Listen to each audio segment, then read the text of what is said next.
Hello दोस्तों, Radha academy के online channel में आपका बहुत बहुत स्वागत है। आज का वीडियो में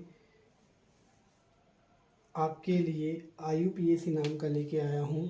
इसको बोलेंगे हम उपसर संयोजी यौगिक के IUPAC नाम। यह टॉपिक जो है कक्षा 12वीं के उद्देश्य से बहुत ज़्यादा इम्पोर्टेंट है।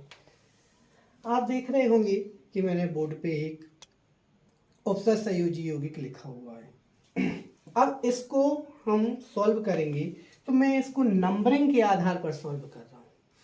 जैसे जैसे मैं नंबर दे दूंगा वैसे वैसे आपको इसको सॉल्व करना है। सबसे पहले नंबर किसी भी यौगिक होगा तो यदि वो ये हमें पहचान करना आना चाहिए कि वो धनात्मक है ऋणात्मक, जो कि मेरी पहली वीडियो में आपको दिखाया गया है। चूँकि ये ऋणात्मक यौगिक है इसलिए ऋणात्मक यौगिक में पहला जो है नंबर आपका किसको जाएगा, लिगैंड को जाएगा। दूसरा नंबर आपको किसको जाएगा, केंद्रीय धातु परमाणु को जाएगा। तीसरा नंबर मैंने दिया है बड़े कोष्ठक पे, यह ऑक्सीकरण संख्या को प्रदर्शित करेगा। और चौथा नंबर जो दिया गया है यह अंतिम यौगिक के लिए दिया गया है। अब आप देखें कि हम इसको कैसे कर सकते हैं। सबसे पहले नंबर लिगैंड को उसके परमाणुओं के आधार पर अपन बताएंगे। जैसे 6 है तो 6 को मैं बोलता हूं या अपन बोलते हैं IUPAC में हेक्सा। 6 को मैं क्या बोल रहा हूं, हेक्सा। NH3 को बोलते हैं एमीन। फिर ये उदासीन लिगैंड है, जैसा कि मैं लिगैंड की सीरीज आपको पूरी की पूरी लिस्ट पढ़ा चुका हूं, आप वहां पे देख सकते हैं कि ये उदासीन लिगैंड है। अब आता है प्लेटिनम। तो जब भी हम ऋणात्मक लिगैंड या धनात्मक लिगैंड लेंगे, यौगिक लेंगे, तो इस यौगिक में इस जो केंद्रीय धातु परमाणु है उसके नाम में परिवर्तन करना है, लेकिन उदासीन में नहीं करना है। इस उदासीन लिगैंड में हमें कुछ भी परिवर्तन नहीं करना है। तो ये आएगा हेक्साएमीन प्लेटिनम।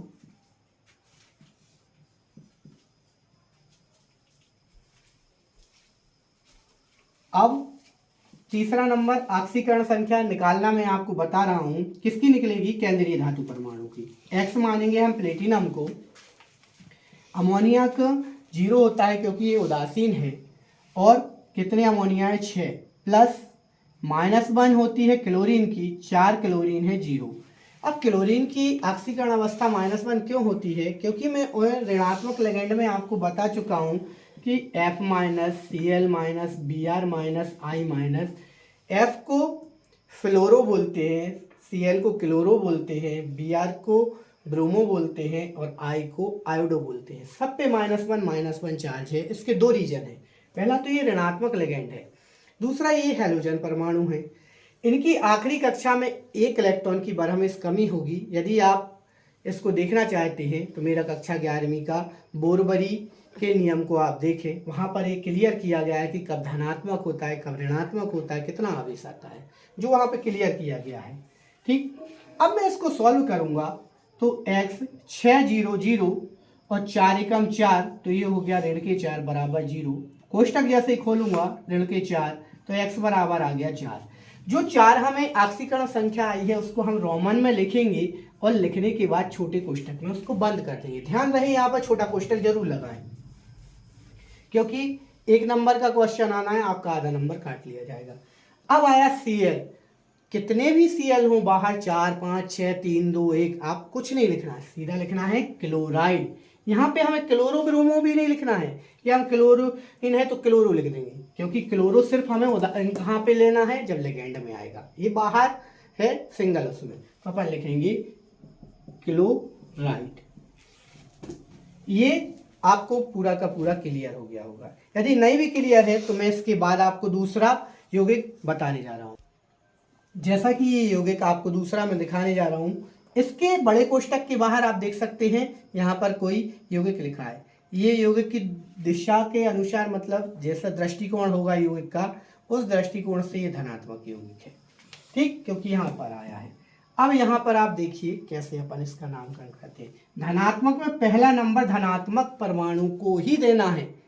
उदासीन या ऋणात्मक में पहला नंबर बरहमिश लिगैंड को देना है। जी छोटे कोष्टक में लिगैंड है, तो अब यहाँ पर दूसरा नंबर आएगा लिगैंड का। दूसरा नंबर लिगेंड का, और तीसरा नंबर केंद्रीय धातु का, और चौथा अपना बड़ा कोष्टक के बाहर, जो किसको बताएगा, ऑक्सीकरण संख्या को निकालना बताता है। ठीक, अब यहां पर भी हमें इसके परमाणुओं की संख्या से कोई मतलब नहीं होगा। परमाणुओं की संख्या से या अणुओं की संख्या से या यौगिक की संख्या से मतलब होगा, या लिगेंड की संख्या में सिर्फ लिगेंड से, बाकी किसी भी चीज से नहीं होगा। अब इसको बोलेंगे हम पोटेशियम।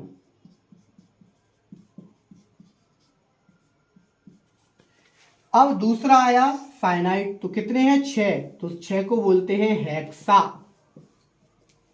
साइनाइड को बोलते हैं साइनो, जैसा कि लिगेंड में मैं बता चुका हूं, साइनो।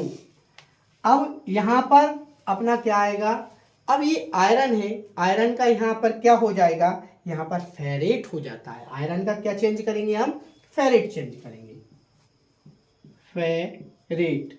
यदि उदासीन होगा तो आयरन ही लिखते, यहाँ पर उदासीन लिगेंड होता तो हम आयरन ही लिखते, लेकिन यहाँ पर क्या है, ऋणात्मक लिगेंड है, तो इसलिए हमने इसको क्या कर दिया, फेरेट। अब हम निकालेंगे चौथा नंबर ऑक्सीकरण संख्या को। अब देखिए चौथा नंबर ऑक्सीकरण संख्या को कैसे निकालेंगे, इसको x मानेंगे, लेकिन इसकी ऑक्सीकरण संख्या क्या होगी, +1। जैसा कि मैं आपको बता चुका हूं, आप मेरे कक्षा 11वीं के रेडॉक्स अभिक्रिया वाले उसको देखिए, आपको समझ में जरूर आएगा कि कैसे निकाला गया है।